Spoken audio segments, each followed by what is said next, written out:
Salut tout le monde, mon nom est Fares Quadio, je vous fais cette vidéo de la Côte d'Ivoire, j'ai 26 ans. Comment j'ai rencontré Christ? Alors, sachez que je suis né d'une famille chrétienne, donc j'ai grandi avec des valeurs, avec une éducation, des valeurs de Christ, des valeurs de Dieu, mais je ne connaissais pas personnellement le Seigneur, je n'avais pas une relation avec lui. En grandissant, j'ai connu des vices tels que la pornographie, la masturbation et toutes ces choses-là. Et je savais au fond de moi que ces choses n'étaient pas saines. Mais pour moi, comme les gens le disaient, la science, certains documentaires disaient que ça permettait de découvrir le corps. Mais j'étais convaincu au fond de moi que ces choses n'étaient pas saines, voilà. Mais j'avais pas en moi la force de les abandonner. J'avais pas la force en moi de quitter la pornographie, de quitter la masturbation. Mais je ne connaissais pas Jésus, j'avais pas Christ dans ma vie. C'est, on va dire, en classe de seconde, c'est-à-dire quand j'ai eu mon BEPC, j'ai été orienté dans un autre lycée. Et c'est là-bas que j'ai fait la rencontre du Seigneur.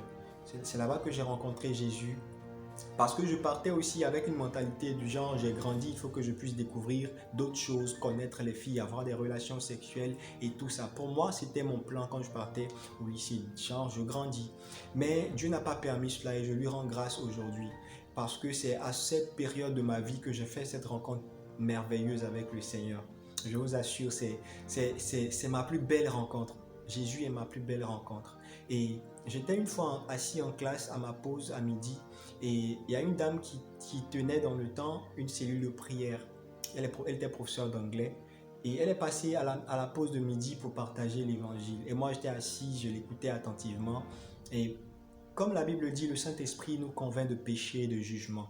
Et pendant que je l'écoutais, j'étais comme mis face à mon éternité. Et j'ai commencé à réfléchir, à me dire, mais si je quitte cette vie, si je meurs, mais où est-ce que mon âme ira? Où est-ce que moi j'irai si je quitte cette vie-là maintenant, avec cette vie de pécheur que je mène là?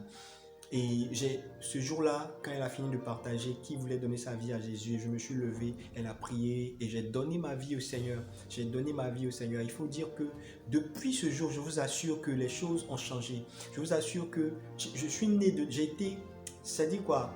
La conception que j'avais moi-même de ma vie, de ma propre vie, la conception que j'avais du monde avait totalement et radicalement changé parce que je voyais la vie autrement, je concevais les choses autrement. Et c'est le Saint-Esprit qui me faisait voir ces choses-là. Et j'avais cette volonté en moi de vouloir vivre comme Christ voulait que je vive. Et j'ai appris à découvrir qui était la personne de Christ. J'ai appris à le connaître et j'ai aimé sa personne. Je voulais être vraiment, faire les choses comme il le voulait. Voilà, jusqu'à ce qu'il me délivre. Ça n'a pas été, on va dire, du jour au lendemain d'abandonner le péché, de la masturbation, de la pornographie. Ça a été un processus et le Seigneur m'a délivré. Et aujourd'hui, je suis tellement heureux d'avoir rencontré le Seigneur et je suis tellement reconnaissant au Seigneur d'avoir fait de moi cette personne que je suis aujourd'hui. Je suis pleinement convaincu que je ne suis pas encore arrivé là où il me veut, mais vraiment, je viens de loin, les gars. Je viens de loin, je viens vraiment de loin.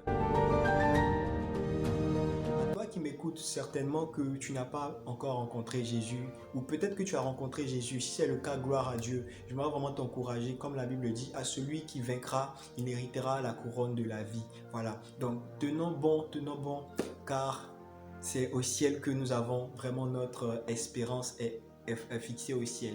Voilà, maintenant à toi qui ne connais pas Jésus, j'aimerais vraiment t'encourager. J'aimerais te lancer cet appel-là à donner ta vie à Jésus. Je vous assure, c'est la meilleure des rencontres. Jésus est la meilleure des rencontres. Ce monde ici-bas va passer avec ses plaisirs, avec tout ce qu'on voit, avec tout ce qui nous plaît nous-mêmes. Tout ça, on va laisser ça ici. Mais lorsqu'on meurt, lorsque le souffle de vie que Dieu nous a prêté, lorsque ce souffle nous est arraché, où est-ce qu'on va? C'est la vraie question. C'est la vraie question. Ici, on peut vivre que juste quelques années, maximum 100 ans. Actuellement, c'est pas quelque chose qui est donné. Mais après ces années-là, où est-ce qu'on va? Donc, j'aimerais vraiment te lancer cet appel-là pour que, si tu n'as pas encore rencontré Jésus, que tu puisses le faire dès maintenant. Parce qu'aujourd'hui, la mort frappe tout le monde. Que tu sois jeune, enfant, vieux, vraiment tout le monde. Que le Seigneur te bénisse. Rendez-vous au ciel, c'est ma prière. Allez, Dieu vous bénisse.